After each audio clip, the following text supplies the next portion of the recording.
라디오 오늘 2부 순서 이슈 오늘입니다. 학교 비정규직 노조가 다음 달 2일에 2차 총파업을 예고하고 있습니다. 이유가 무엇인지 전국 학교 비정규직 노조 경북지부 민혜경 지부장 연결해서 자세히 알아보겠습니다. 안녕하세요. 네, 안녕하십니까. 네, 내일부터 지역 의제별 파업에 이어서 다음 달 2일에는 2차 총파업을 예고하고 있죠. 네. 임금 교섭, 처우 개선 요구가 받아들여지지 않고 협상이 제대로 이루어지지 않고 있다고 하는데 학비 노조의 요구 사항이 무엇인지 먼저 좀 설명을 해주시죠. 네, 우선 지난 10월 20일 파업 전 교육청은 파업 이후 그러니까 11월에는 타결 가능한 안을 제시하겠다고 이야기한 바가 있습니다. 네. 하지만 파업 이후 열린 교섭에서 여전히 교육청은 지난 교섭과 크게 다르지 않은 안을 제시하였습니다.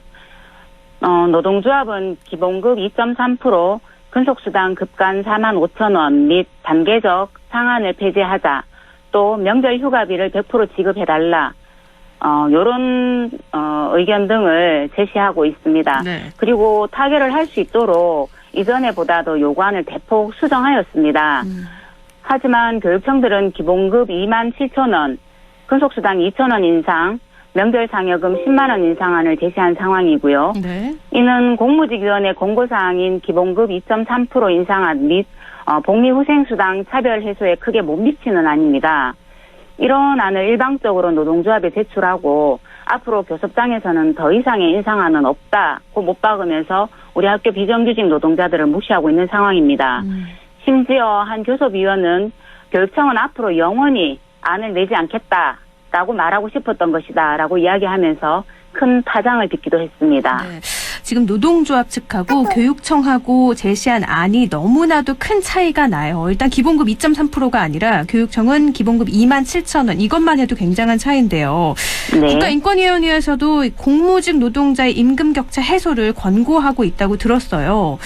그런데도 이렇게 임금 교섭이 제대로 진행되지 않는 이유는 왜 그런 걸까요? 네, 국가인권위원회에서는 지난 3월 2일 복리후생비는 직무와 무관하게 지급되는 것이므로 공무원과의 격차가 해소될 수 있도록 하는 안을 마련하라고 권고한 바가 있습니다. 네. 하지만 이를 교육청들이 지키지 않고 있는 것인데요. 그동안 그 이유에 대해서 구체적으로 밝힌 적이 없었는데 최근 교섭에서 교육청들은 일정 부분 그 속내를 드러냈습니다. 네.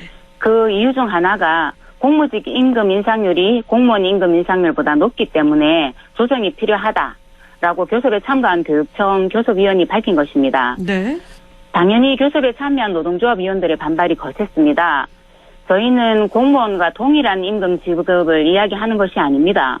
공무원과 같거나 비슷한 일을 하는 만큼 최소한의 정당한 대우를 해줄 것을 이야기하고 있으며 또한 인권위의 권고처럼 최소한 복리후생수당의 격차를 줄여나가자는 것인 만큼 저임금 노동자의 임금 인상폭은 당연히 높을 수밖에 없습니다.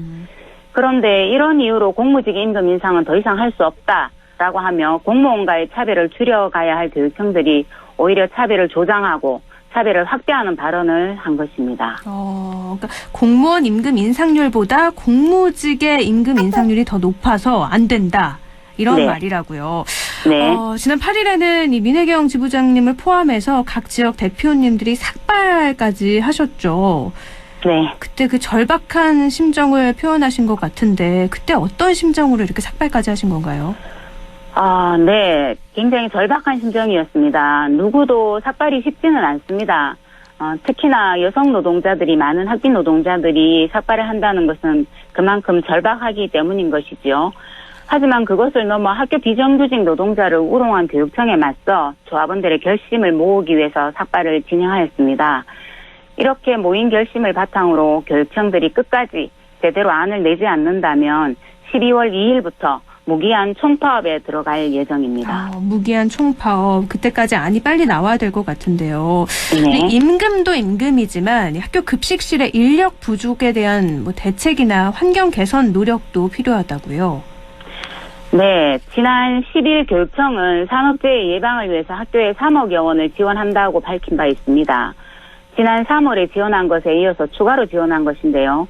하지만 이런 부분으로는 본질적인 문제가 해결되지 않습니다.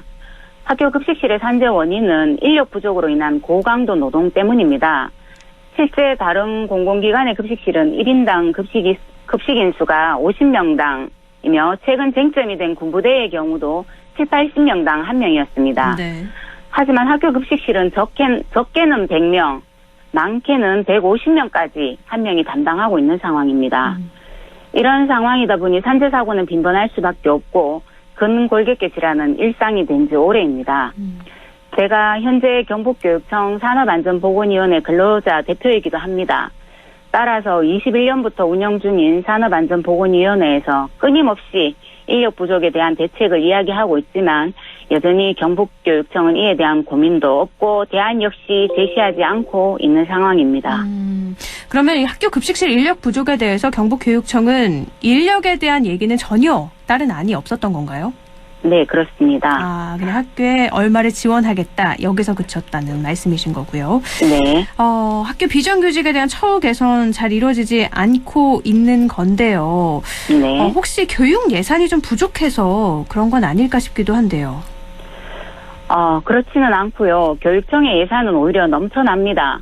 학교 현장에 있는 사람이라면 이런 이야기를 길게 하지 않아도 다들 체감할 정도입니다. 2020년 교섭을 진행할 당시 21년 예산이 감소한다고 했기 때문에 노동조합에서 많은 부분을 양보했습니다. 하지만 2021년 예산은 오히려 증액되었고 올해 7월 교육부에서는 6조 4천억을 추가로 편성하였습니다. 네. 경북교육청도 4,800억 원을 추가로 받았습니다. 또한 2022년 예산은 국가 예산이 슈퍼 예산을 예고하고 있습니다. 교육 예산은 법에 따라 비율이 고정되어 있는 만큼 교육 예산도 슈퍼 예산이 되는 것입니다. 이런 상황에도 불구하고 학교 비정규직에게는 한 푼도 쓸 수 없다는 것은 결국 앞서 이야기한 것처럼 다른 속내가 있는 것으로 봐야겠지요. 다른 속내라고 하면 어떤 거 말씀하시는 거죠? 앞서 말씀드린 것처럼 공무직의 임금 인상률이 공무원 임금 인상률보다 높다라는 네. 이야기를 하는 것이지요.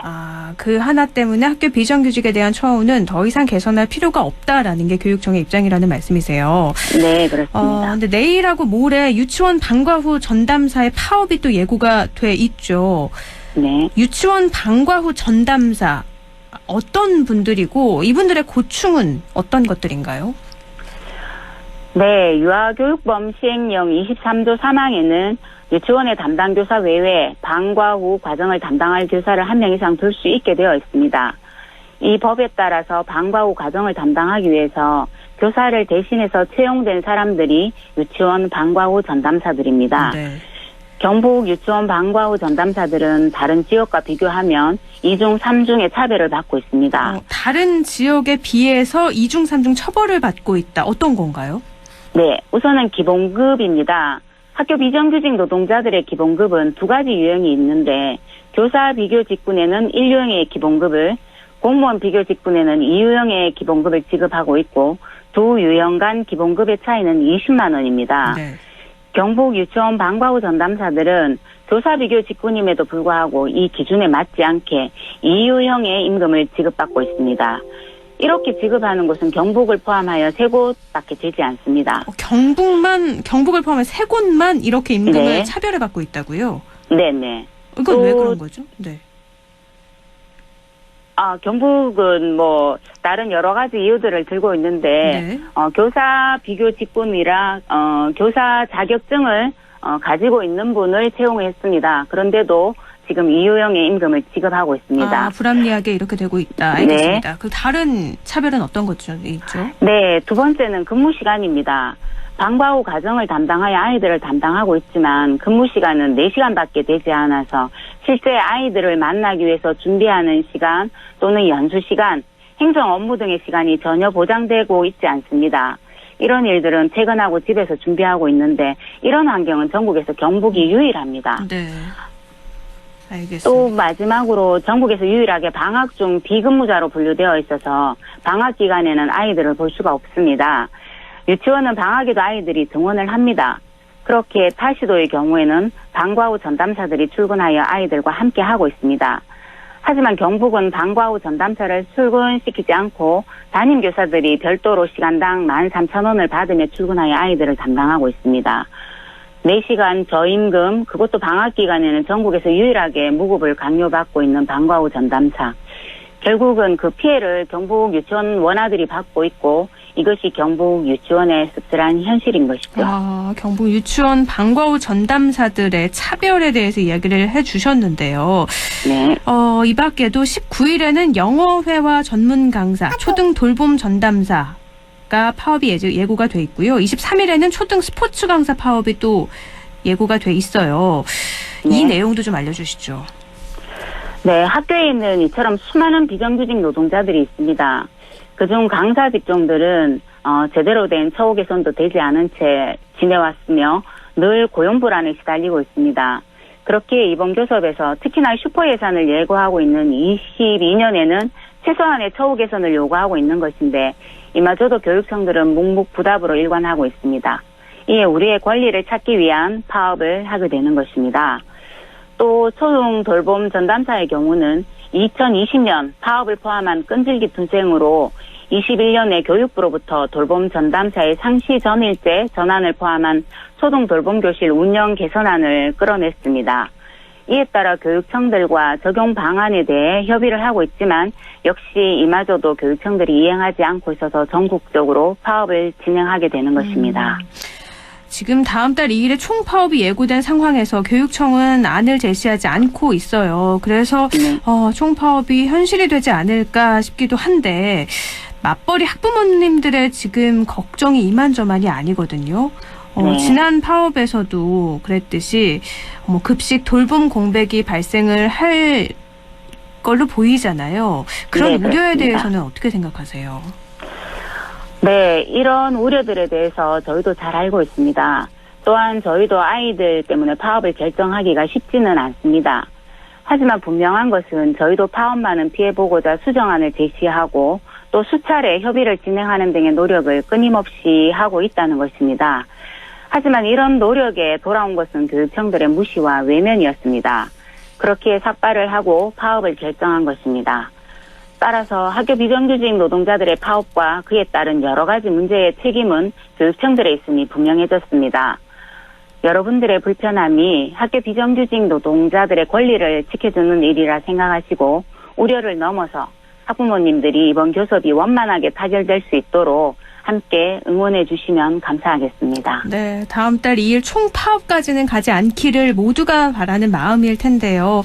네. 교육청도 그렇고요. 모두가 좀 타협안이 잘 협상이 돼서 해결이 잘 됐으면 좋겠습니다. 라디오 오늘에서도 계속해서 이 문제 살펴보도록 하겠습니다. 오늘 말씀 고맙습니다. 네, 감사합니다. 네, 전국 학교 비정규직 노조 경북지부 민혜경 지부장이었습니다.